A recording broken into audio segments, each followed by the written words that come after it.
My manager called me into a meeting with HR. Kira, after 15 years, we're restructuring your position, she said with a self-satisfied smile. Clear out your desk by Friday. I gave her a polite smile and replied, I understand completely. What they didn't realize was that Monday would bring far more amusement for me than for them. The conference room felt too bright, the kind of light that made everything look harsh and cold. The walls were bare and clinical, and the air carried the faint bitterness of cheap coffee. Across from me sat Rebecca, my manager, her expression smug, as though she had been waiting over a decade to savor this moment. HR sat to her right, trying their best to appear impartial. Kira, after 15 years, we're restructuring your role, Rebecca repeated smoothly, her voice coated in false sweetness. Clear out your desk by Friday. Her tone was syrup hiding poison. I kept my composure, smiled again, and answered evenly, understood. But deep down, I was already steps ahead. They had no clue how prepared I was. 15 years. That's how long I had poured myself into building that company, brick by brick, while Rebecca sharpened her knives behind polished grins. She hadn't always been my rival. I could still remember when she was new, an eager assistant unsure of herself. She used to turn to me for advice, and I had stayed late to guide her, covered her mistakes, even defended her. I believed in her potential. That was my mistake. The first crack appeared 3 years ago. I'd stumbled across one of her presentations. It was mine, my words, my work stripped of my name. The next day she delivered it to the executives. They applauded, impressed. From across the room she glanced at me with that same arrogant tilt of her chin. That was the moment I stopped trusting her. After that, the warning signs multiplied.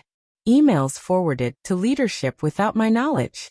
Meetings quietly scheduled so I'd miss them. Subtle exclusions that eventually turned into outright erasures. My contributions disappeared while hers grew inflated. And then came the ultimate insult. A promotion I had earned, handed to her instead, with the hollow excuse, we need someone with more presence. Presence. In other words, someone better at smiling while stabbing people in the back. So when they told me to pack my desk, the sting turned into clarity. Betrayal honed me into something sharper. I didn't plead. I didn't fight. I nodded. And I began counting down the ways she would fall. For years, I had been quietly preparing. Call it instinct. Every shady email saved. Every report I wrote, backed up, time-stamped, untouchable. Every questionable budget move she signed off on, archived. I knew about the vendor kickbacks she thought she'd hidden, the financial trails she had blurred. I saw the leaks of company information to our competitors. I stayed invisible, but always watching. That invisibility made me lethal. People rarely notice the person they're trying to erase, until it's too late. I began with silence.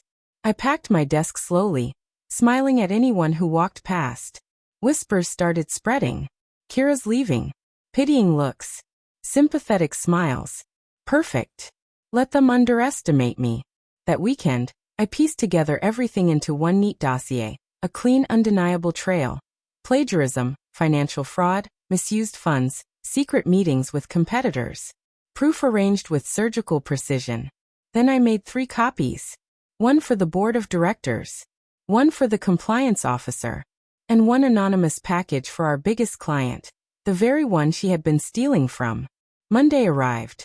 I dressed in a sharp dark suit, calm and confident, as though the building still belonged to me. Security greeted me with familiarity. They hadn't received notice to escort me out. Not yet. Through the glass walls of her office, Rebecca sat laughing with a junior manager, her confidence radiating. She didn't see the board member's assistant rushing by. She didn't see the compliance officer's phone light up. She didn't see the noose tightening. But I did. I saw every thread pull taut. By noon, the office hummed with rumors. Rebecca had been called upstairs. HR followed close behind. I leaned casually against a wall, sipping coffee, invisible yet fully present. The confrontation upstairs was swift. Laughter didn't echo this time. Voices rose, then dropped into silence. When Rebecca reappeared, her face was pale, her eyes darting, her trademark smirk wiped away. She avoided meeting mine. I nearly smiled. The board demanded her resignation. The client threatened to walk unless she was removed. Compliance froze her accounts for investigation. 15 years of her climbing undone in a single morning. And the best part? I never had to raise my voice. As she packed her belongings into a cardboard box, the same fate she had scripted for me, she paused to hiss through clenched teeth, "You did this." I met her stare without flinching. "No, Rebecca. You did this. I just kept the proof." Her eyes burned with rage, but beneath the fire was something else, fear. For the first time, she understood who I really was. She had underestimated the woman she tried to erase. That was her fatal error. The aftermath was immediate. Rebecca disappeared from the company overnight. Whispers circled of lawsuits, investigations, reputations destroyed. Meanwhile, the board called me in privately. They wanted my guidance, my knowledge, my leadership on the very project she had stolen from me. I didn't accept right away. I let them sweat. Then I agreed, on my terms.